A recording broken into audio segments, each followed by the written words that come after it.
What is a woman? That seems to have become a bit of a burning question nowadays, hasn't it? And yes, I'm saying this in light of the controversy that is currently raging regarding the Algerian boxer lady, or maybe not lady. Fierce, really ferocious controversy. And I'm not going to get into that. It just signals me that it's time for me to do this video about the trans phenomenon. I knew I would have to talk about that at some point, and well, that point is here, and it is now.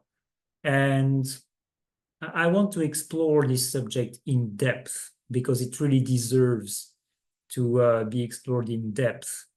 And at the same time, I don't want to drag this into a 3-hour video. So wish me luck. Wish me luck. Trans. What is trans? Words matter. Words carry meaning. Words can be used as weapons, and they are being used as weapons, especially in the context of social engineering. So when words are being repurposed, when their meaning is changed, when some words are substituted for other words, pay attention. Pay attention because something insidious might be at work. So let's have a look at it. Why do we see this word trans, which is an abbreviation actually for trans something? Why is it currently being used so extensively to describe people who identify themselves with something that is the opposite of the biological outfit they were born with? To begin with, there is nothing innocent. There is nothing innocent with using this abbreviation.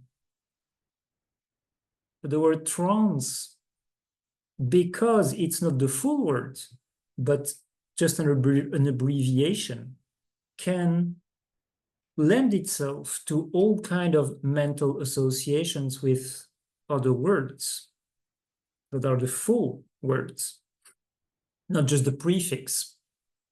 So already, if we just look at or listen to the words phonetically without looking at the spelling for a moment, trance can refer to being in a trance, being in a hypnotic trance. So might it be the case that there is some kind of hypnotic trance that is connected with the rise, the absolutely phenomenal rise of these social trends?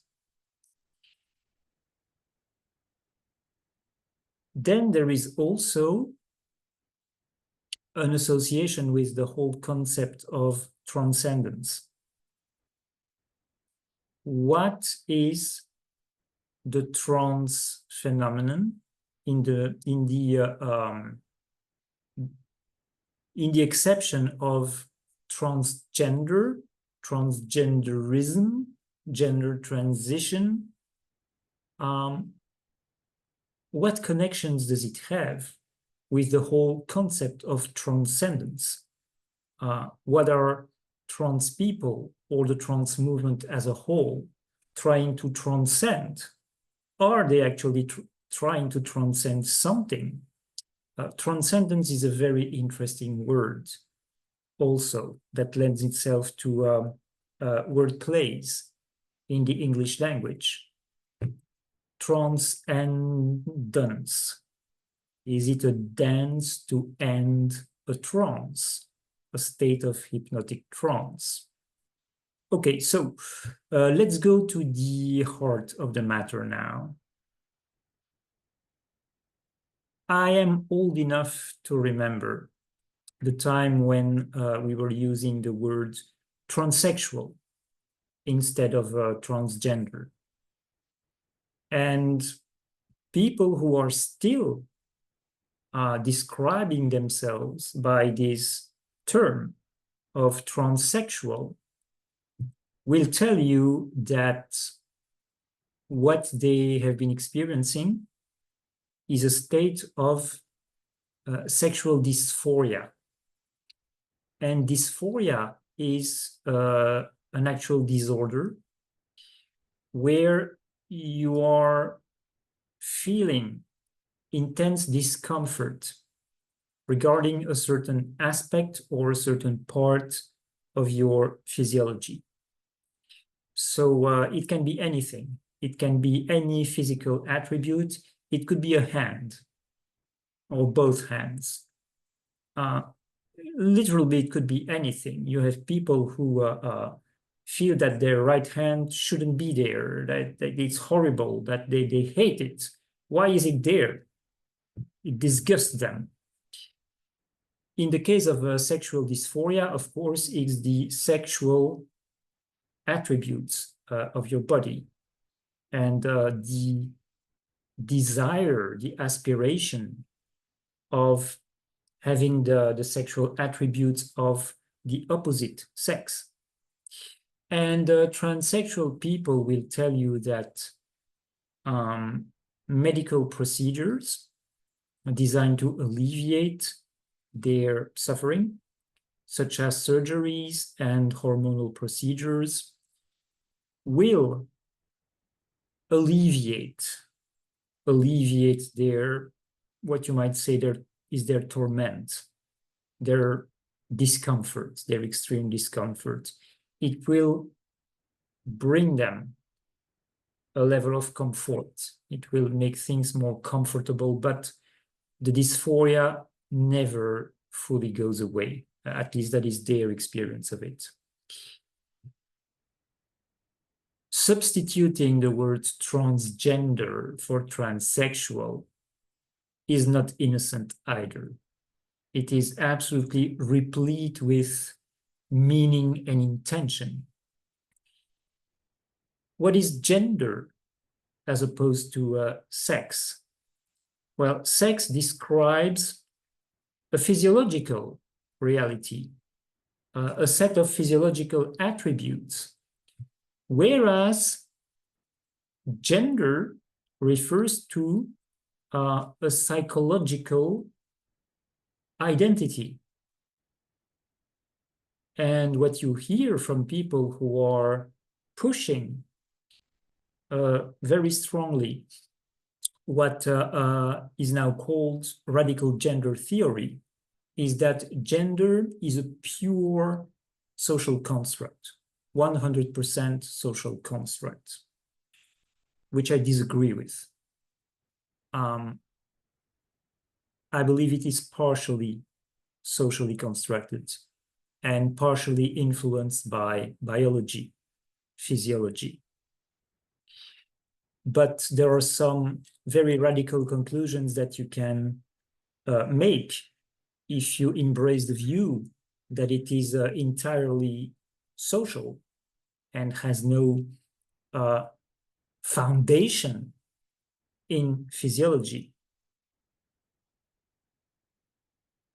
Now, things have come to an extreme following that particular trend of thought, that particular ideological position.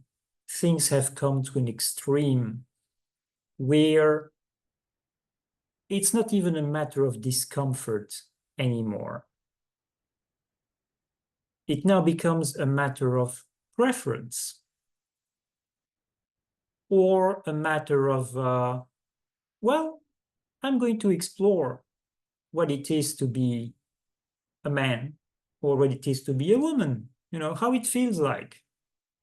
Yeah, why not? Let's become that. It is primarily a matter of discomfort. So I say things are being pushed to the extreme, but for the majority of people who decide to embrace that path, it comes from a wound. It comes from a state of discomfort. And the issue is changing their biology to a significant extent and changing the way they view themselves and their social identity is being presented to them as a remedy. And it has become particularly prevalent among teenagers. And we have social media to thank for that, because this is primarily pushed through the vectors, the mediums of TikTok and Instagram. So you have these communities that are forming online, where people who feel any kind of unease with the role of being a boy or being a girl are being told that it's because they are in the wrong body.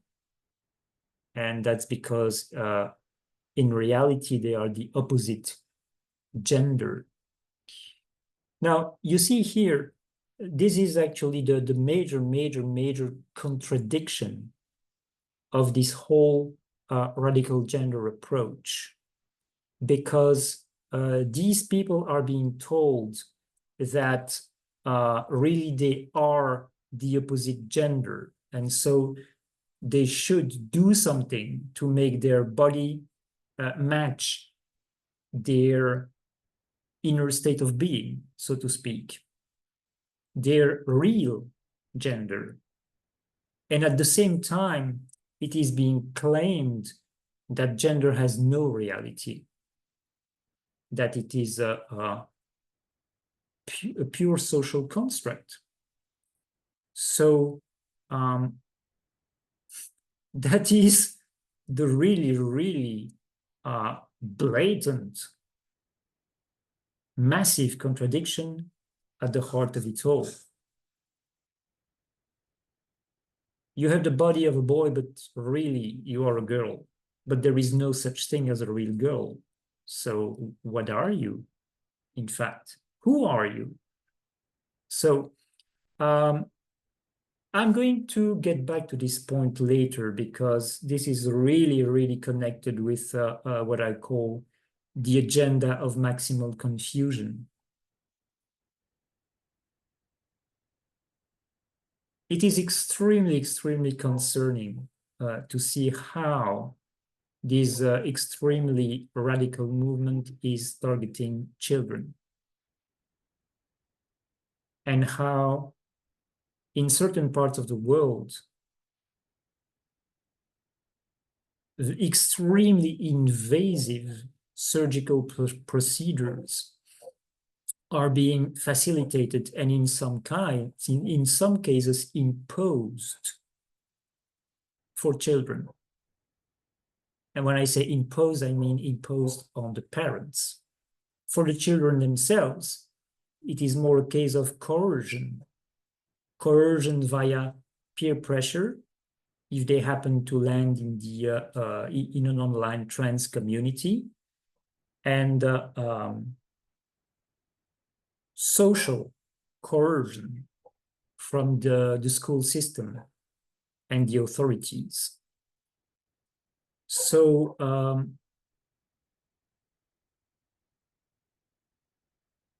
the main issue with what is being referred to as transition is that if it goes beyond what they call social transition, which is basically very often changing names, changing clothes, changing pronouns, if it enters the territory of physiological transition, we are entering the territory of irreversible alteration, irreversible alteration. So these procedures come with very significant issues that the trans activists really, really don't like to be mentioned. The first being that these surgeries are absolutely horrible. They are extremely painful and they are very damaging. So if anyone believes that cutting your breasts off or turning your sex inside out is going to be a fun party, yeah, I have a bridge in Manhattan to sell to you, or a safe and effective injection. It is not only extremely painful, but it is, to a very large extent, irreversible. Meaning that if your journey of exploring who you are or trying to find yourself leads you at some point to wanting to embrace the opposite gender and having surgery in an attempt to reach that goal. And later you keep evolving and you decide that you would like to come back and embrace your birth physiology and acknowledge it and be at peace with it. Well, it's not going to be possible, at least not fully, if you've gone far enough in these surgical procedures. So you're going to be stuck. And if we look at the less extreme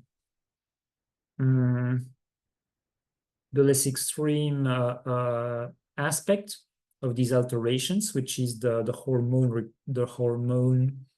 interventions, there is nothing natural about that. These are synthetic hormones, and these are very largely experimental. That's what they're not telling people either. In the vast majority of cases, they are experimental procedures. You know, there isn't a lot of, how would I say? There isn't a vast body of experiential knowledge about them. But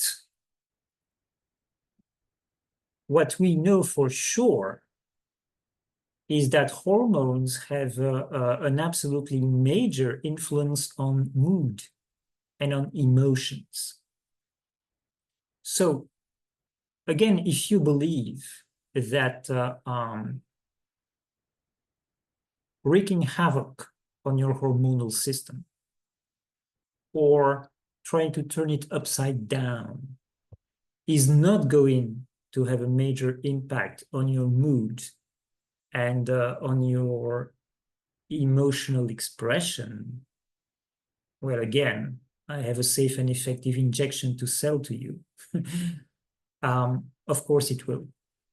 And if you look at the aggressiveness, the vitriol with which many of the trans activist people are expressing themselves, you can at least assume that something is going on.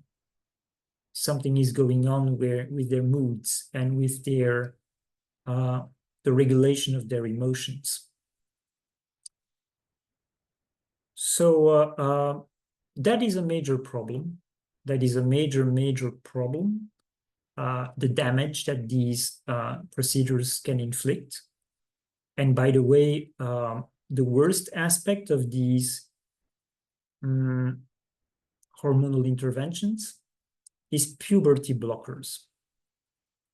if you prevent a child to go through the normal process of puberty, that is going to generate major, major problems. Major problems. It's going to make them infertile in the first place.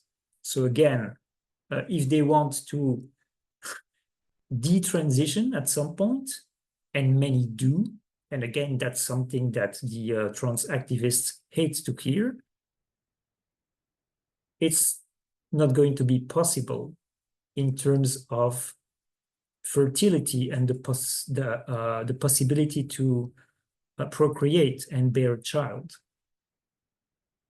So is that not a form of mutilation in the name of ideology? By the way, in the past, there used to be very extensive procedures of psychological assessment and psychological assistance and support to people experiencing sexual dysphoria before they would be presented with the option of going through a physical transition process. And now, in many parts of the world, that is actually forbidden.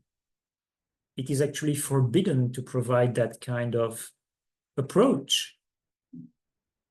There is going to be one or two conversations with a psychologist, and that's it.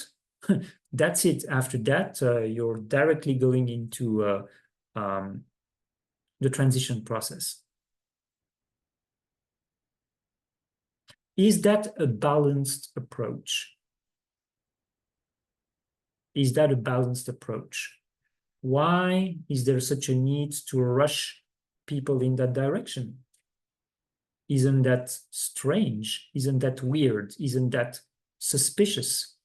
I believe it is. I believe it is. So another aspect of this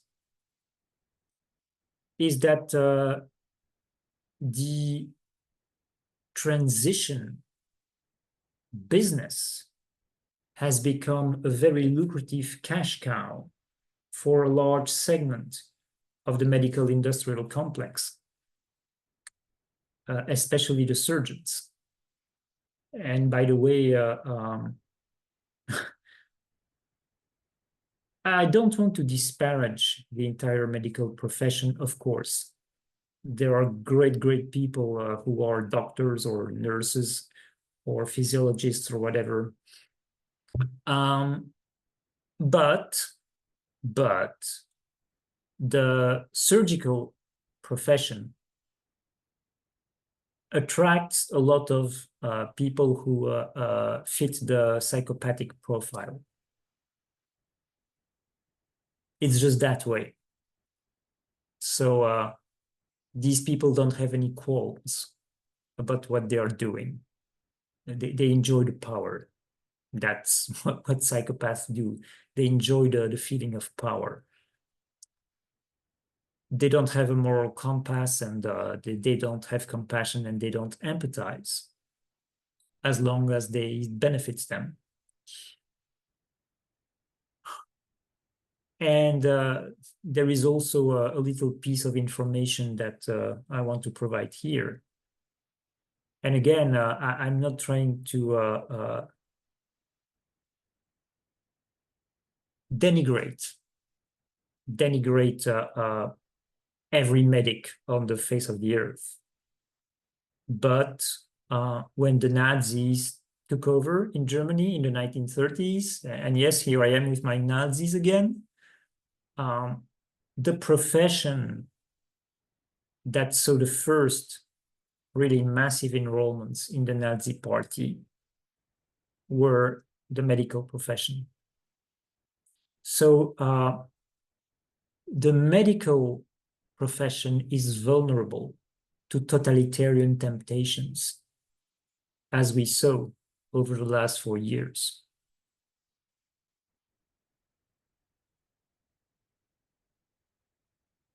So what is behind? What is behind this movement? Because so far I have described its excesses and its contradictions and the risks and the damage it can cause. And I've done so in a very, very summarized kind of way. There is much more we could say, of course. This is very, very, very summarized. I could also add that contrary to what the trans activists are claiming, having children transition is not a valid path to prevent suicide, because many people commit suicide after their so-called transition.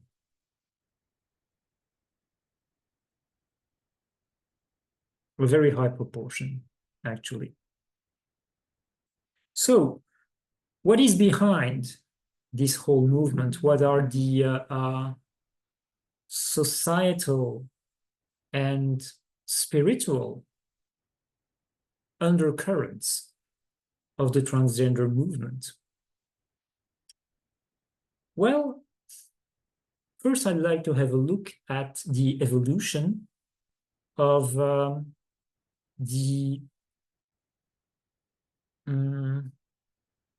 let's call it the gay rights movement for the moment.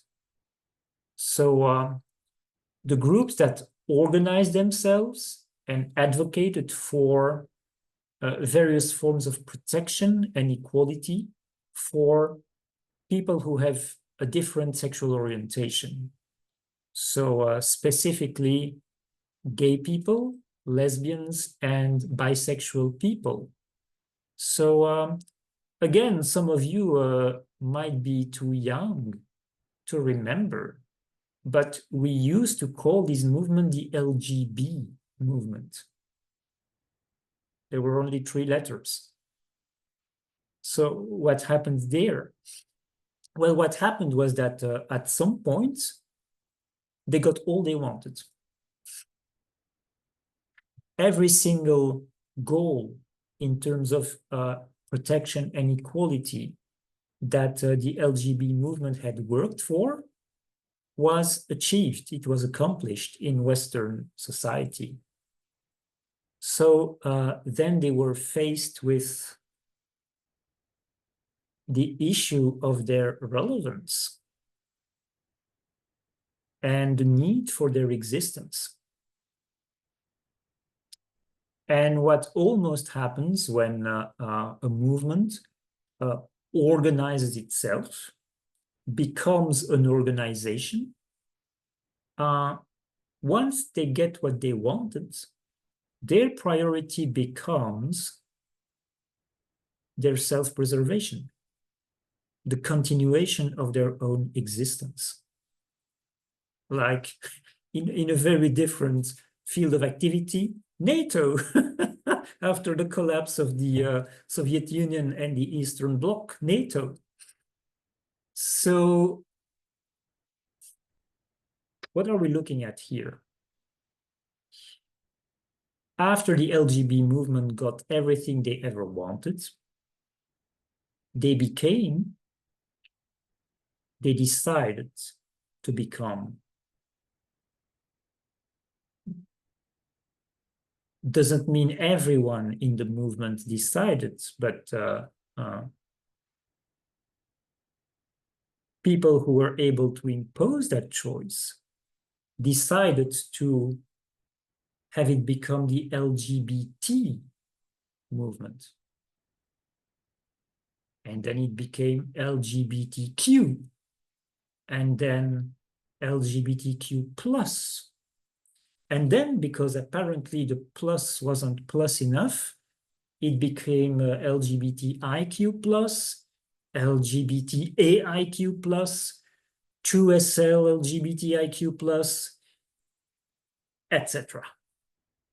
It's an ever-expanding letter collection. a super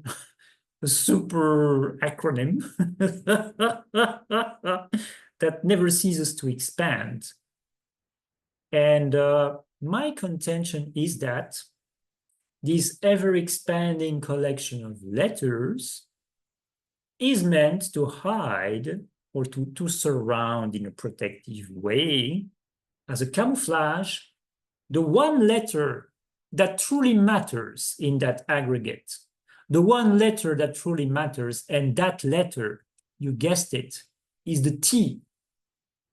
Everything revolves around the T.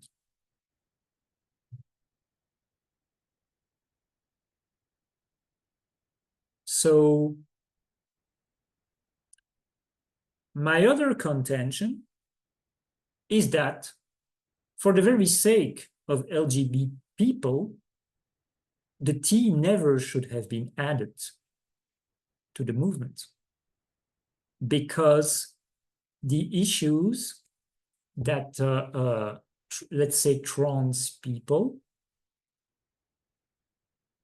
I would prefer to say transsexual, because we are, okay, let's just say trans. The issues that they're facing and the whole, what's the word for that in English? I'm just going to say the issues. The issue of trans people is very, very different from the issues of same-sex attracted people. Very different. And their interests are very different. Their needs are very different.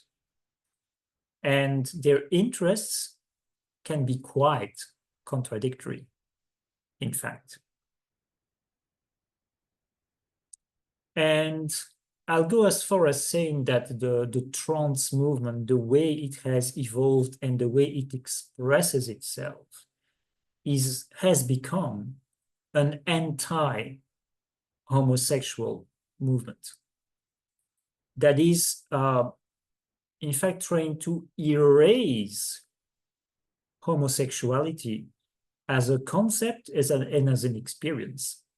So I've heard gay people say that they feel so lucky that they were born in the time they were born and not in the current period.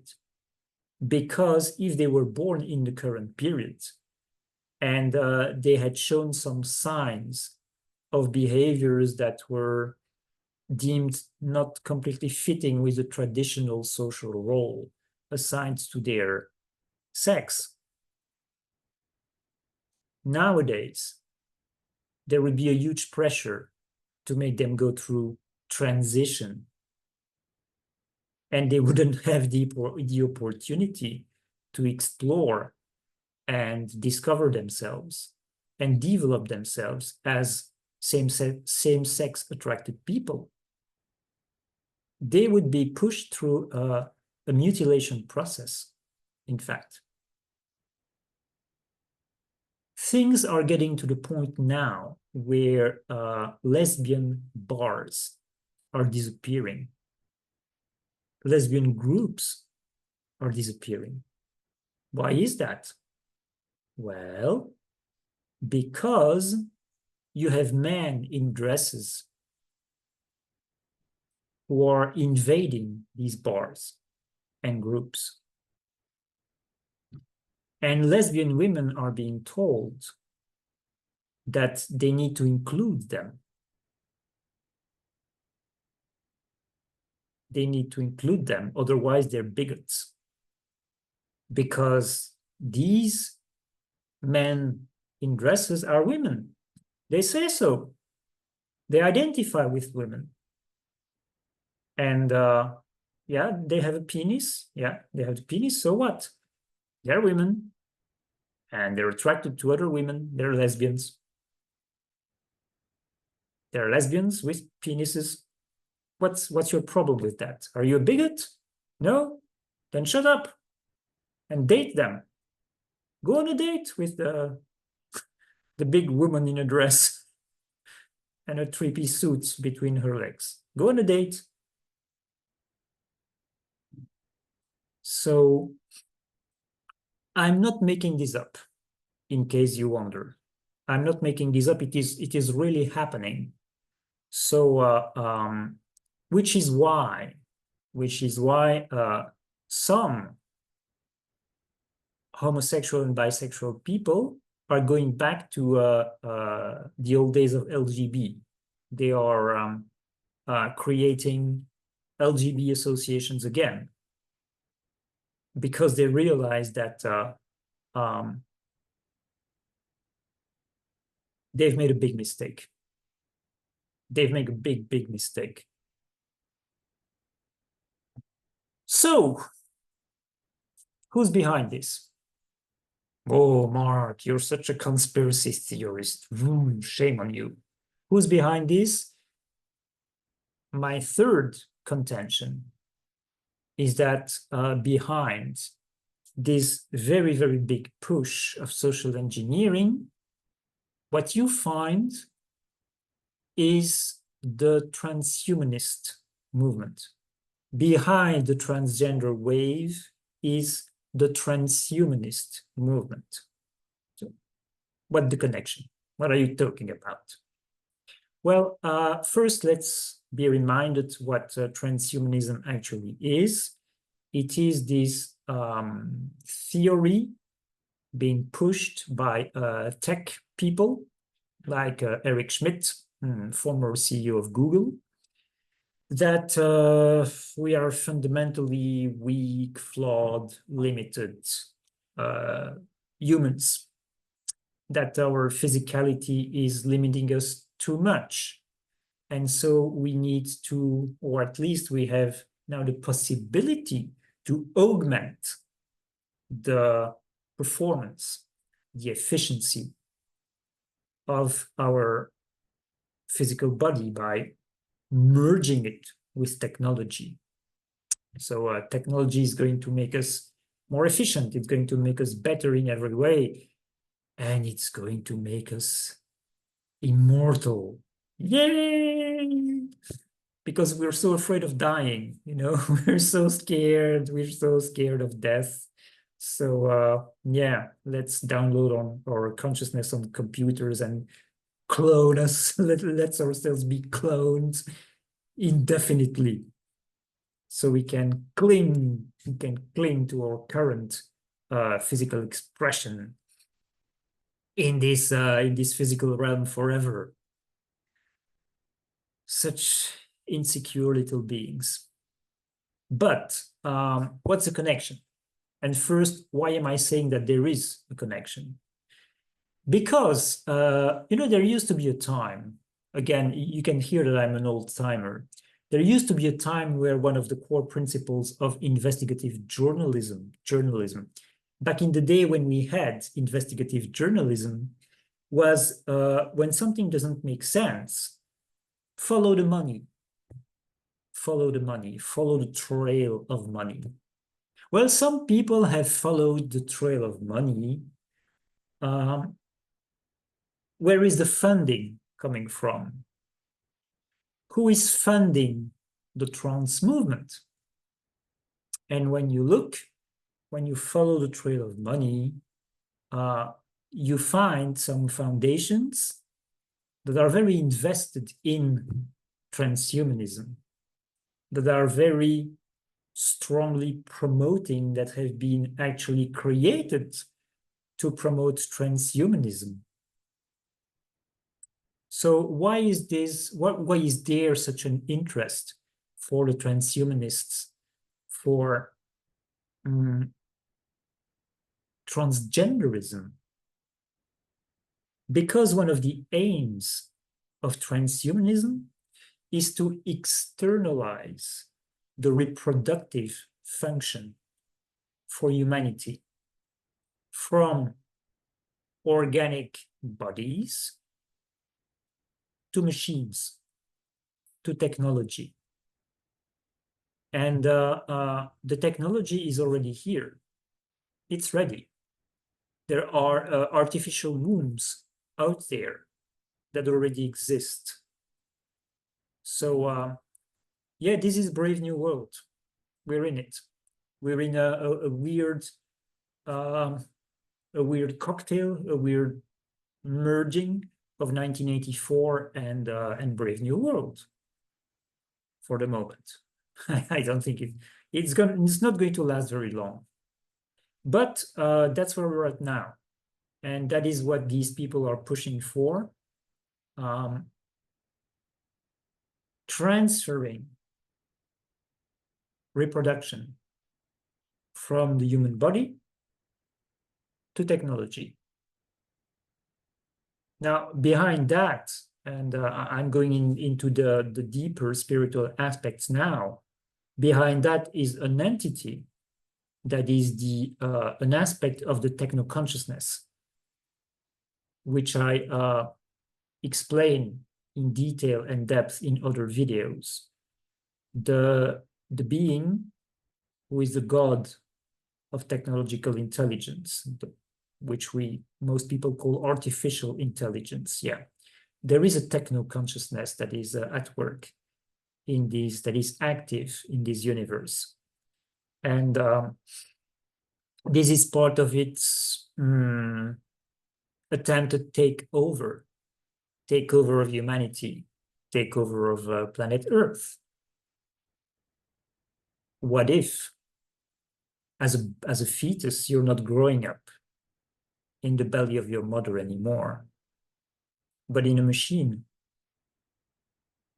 What if, instead of your body being the fruit, the result of the meeting of an egg with a sperm in the act of love, the act of lovemaking, it is just a medical procedure that happens in a test tube?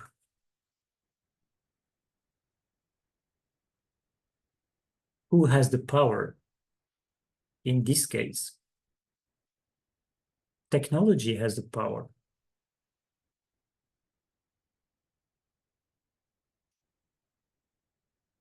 So this is a very, very, very important aspect to understand of this whole situation, movement, push, trend, social engineering operation. This is very, very important to understand because it's the future of humanity that is at stake here. And we have entered a phase where, in terms of evolution, we need to sort out our relation as humanity, our relation with technology. And this is very definitely one of the most dramatic aspects of that.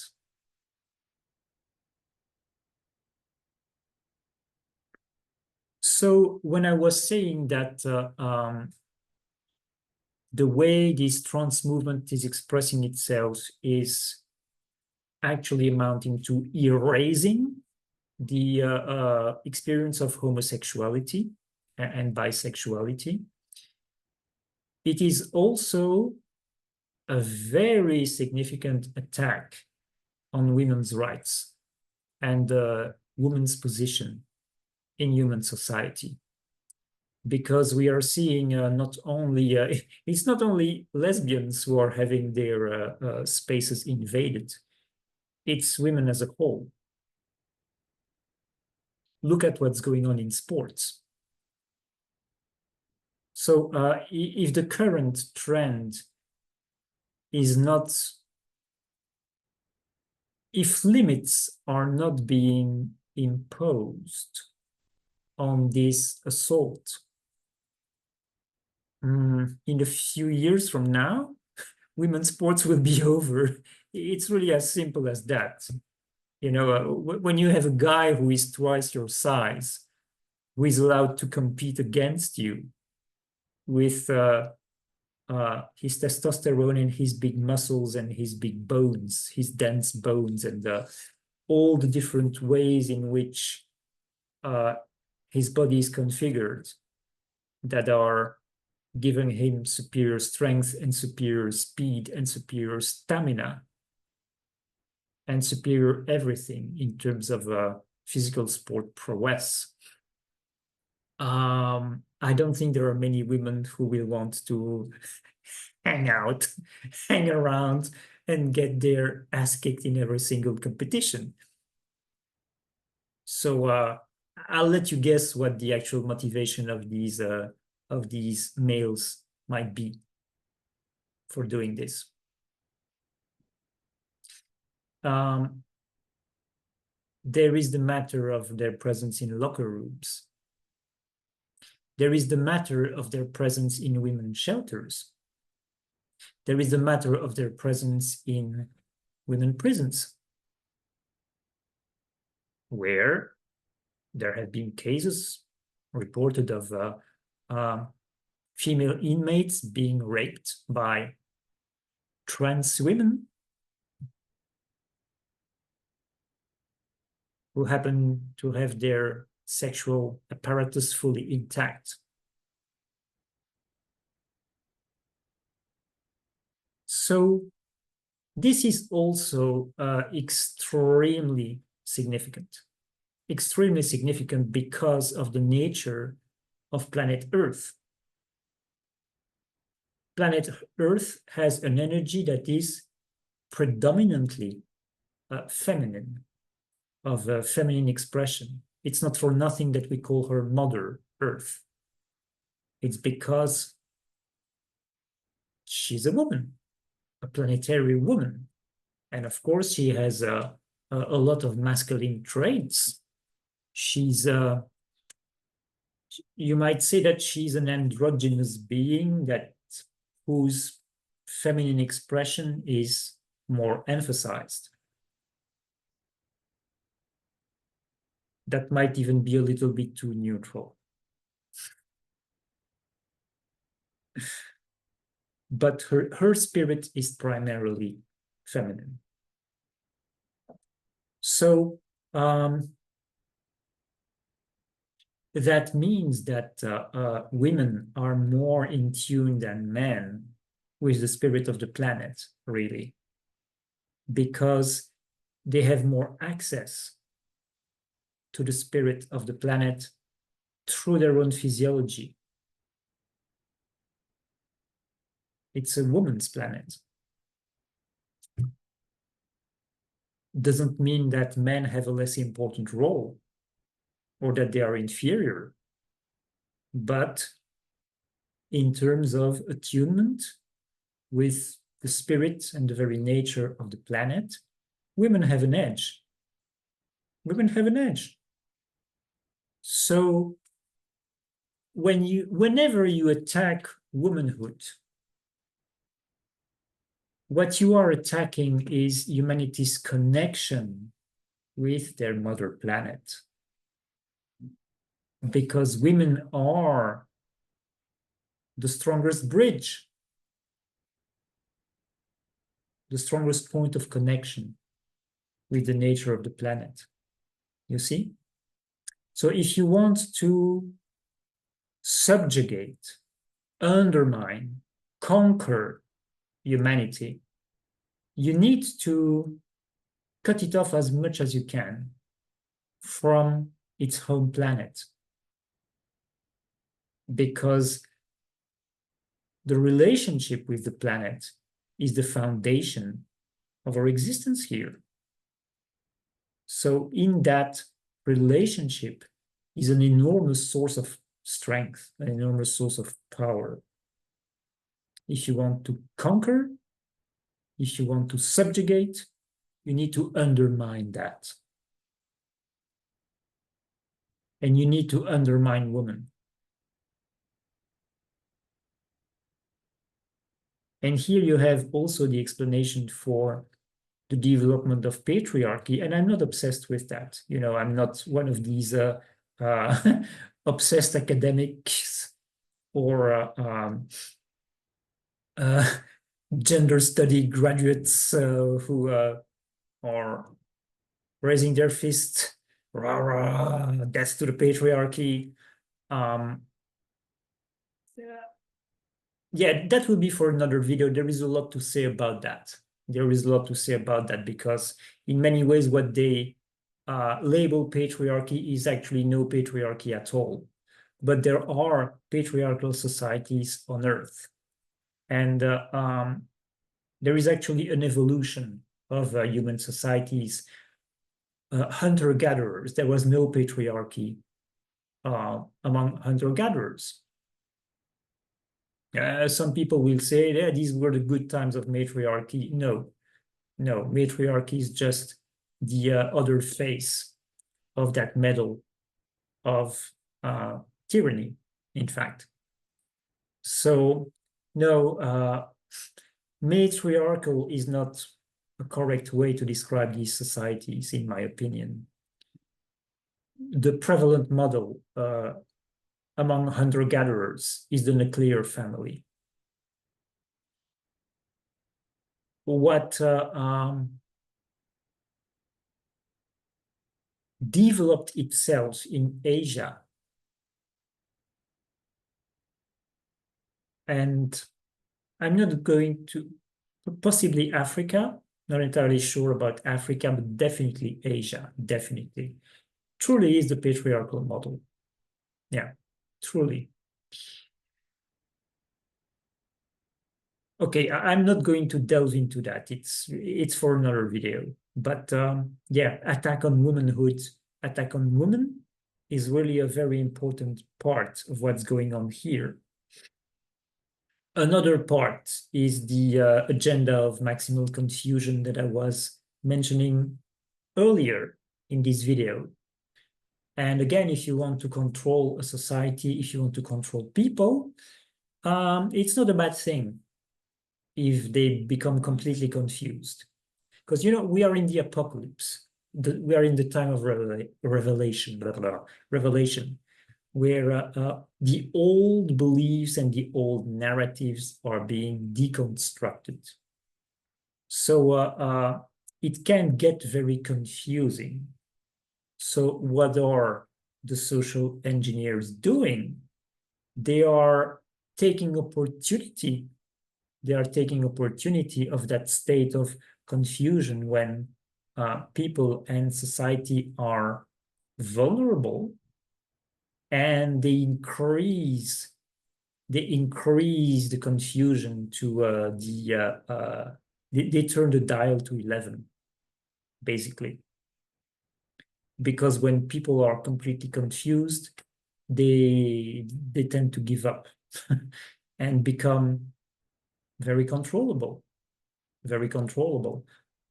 Of course, the old control systems where things were very very clear and very structured and very black and white, that was also easy control. But maximal confusion also makes people very controllable. A third aspect of the agenda is depolarizing humanity. The fundamental dynamic of this universe is contrast. It is alternating between two poles, two opposite poles of expression. That's the fundamental dynamic of this universe. And it is a source of energy, you know, going back and forth between these, the movement of back and forth between these two poles generates energy, generates power, because it's the fundamental dynamic of this universe. So in all, what's the word for that in English? I'm not sure. Sexuated? I'm not sure. In all species where there are two sexes, they are the poles, they are the two poles. And so having two opposite sexes and having a relationship between these two opposite poles of the male sex and the female sex is a source of energy for humanity. What happens if you say, yeah, these poles don't exist? They don't exist. You know, you can be a sort of mix. You can be a sort of mix of both. You know, you can have the attributes of both, in fact, or of neither. You can have the attributes of neither and be a blob, an undefined blob. Let's call you non-binary. Let's call you a stunning and brave non-binary blob. That is the depolarizing of humanity, hence the disempowerment of humanity. And again, if you want to gain control or keep control, it's better to disempower people in every way you can. And is that not what we are looking at? Disempowerment promoted in so many different ways, weakening of the human species being achieved in so many different ways over such a long period of time. So having said all that, what I'm saying, and I guess you have you fully understand my position by now, what I'm saying is that the trans wave is a full-blown attack on humanity by the forces of limitation, by the forces of control, the forces of imposition and subjugation, the predators.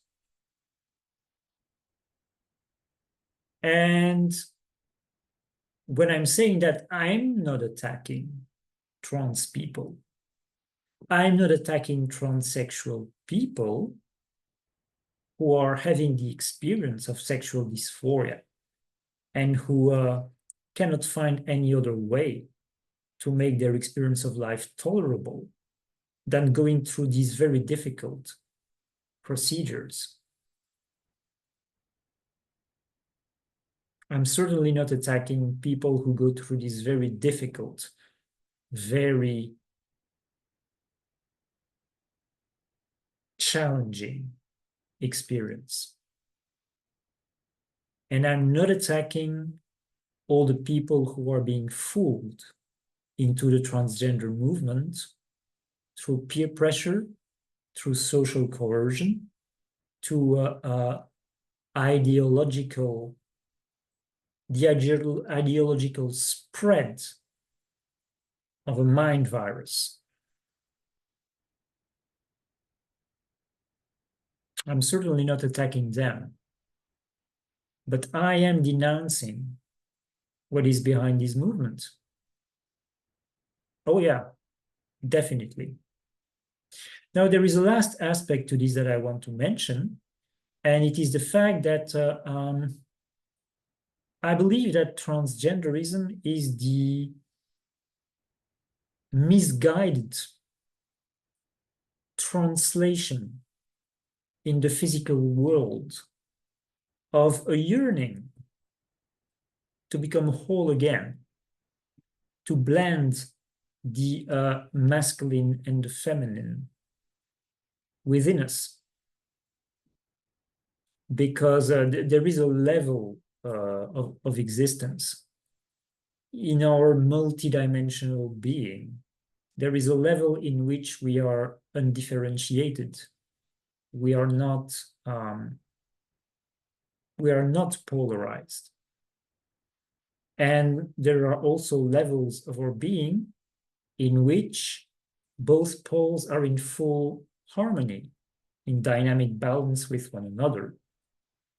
And that is what deep down we want to experience at every level.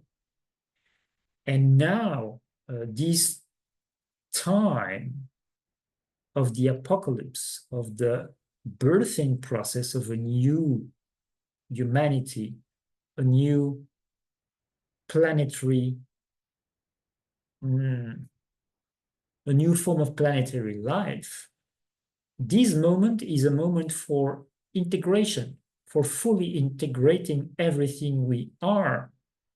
Everything we are. And that includes all of our masculine and all of our feminine traits.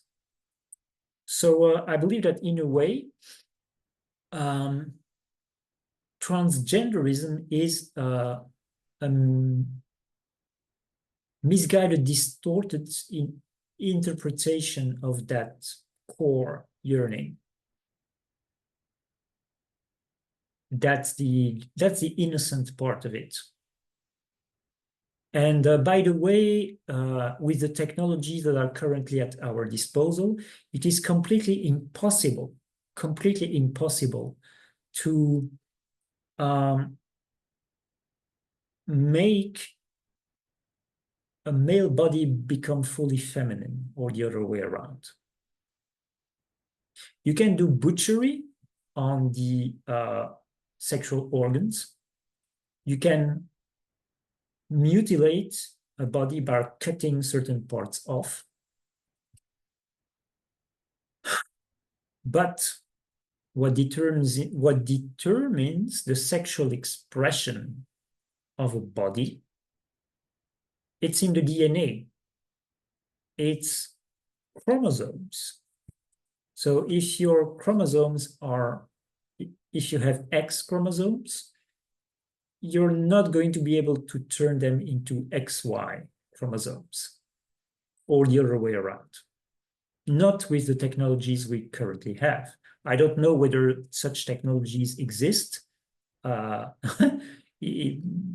somewhere, but what I'm sure of is that we don't have them. We don't have them. So if you believe that you were born in the wrong body, I'm sorry, but you have no way to find yourself in the body of the opposite sex. That's just not possible. And by trying to do so, if you don't really have the level of extreme sexual dysphoria that characterizes actual transsexual people, if you don't have that, you're in for a lot of hurt. If you try to do this, you're in for a lot of hurt. And I don't wish that on anyone. I don't wish that on anyone. And I'm really happy to see that there are many signs in society at the moment of the onset of a pushback. It was high time. It was high time, and it was inevitable. It was inevitable because this has happened too quickly.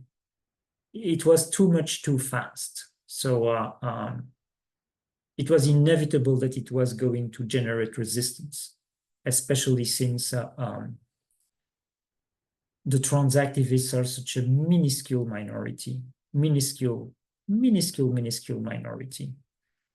And they are butting their heads against such a fundamental anthropological reality.